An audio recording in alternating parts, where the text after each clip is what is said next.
سے. میرے والد صاحب جن کی عمر 77 سال شدید انیکسائٹی اور خوف کی تکلیف ہے, رات کو سو نہیں پاتے, لیٹتے پہ سانس بند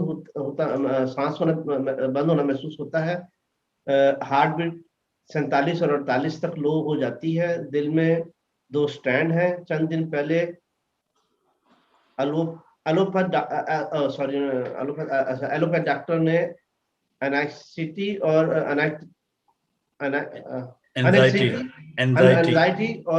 اور نیند کی دوائی دی, جس سے طبیعت زیادہ خراب ہو گئی. ناؤسیا محسوس ہوتا ہے لیکن الٹی نہیں آتی, اور پیٹ میں بہت تکلیف ہو گئی ہے. رانا خان صاحب سے درخواست ہے کہ کوئی دوائی تجویز فرما دیں, بہت احسان مند ہوں گی. اللہ تعالیٰ فضل فرمائے, اللہ تعالیٰ صحت دے. دیکھیں جی, ان کو نیند ہی کی پرابلم ہے, جو نیند اس لیے نہیں آتی ان کو کہ ان کے دل کی دھڑکن بہت کم ہے. جیسے آپ نے لکھا ہے کہ 47 آپ بتا رہے ہیں, تو یہ لمٹ سے کم ہے, اور اسی وجہ سے ان کو وہ جھٹکا لگ کے ایک دم اٹھ جاتے ہیں نیند سے.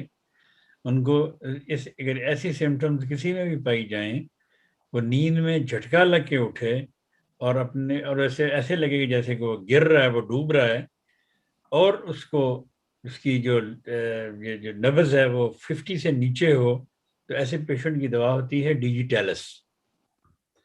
تو ان کو چاہیے کہ ان کو فوراً ڈیجیٹیلس دیں, اور ڈیجیٹیلس کے ساتھ ان کو دماغی سکون کے لیے پیسی فلورا اور ویلیرین دونوں کیو میں ملا کے 10-10 قطرے دن میں 4-5 دفعہ دیں. ان شاء اللہ تعالیٰ وہ سو بھی جائیں گے, اور ان کی جھڑکن بھی ٹھیک ہو جائے گی, اور جھڑکے بھی نہیں لگیں گے رات کو سوتے ہوئے جب اٹھتے ہیں وہ.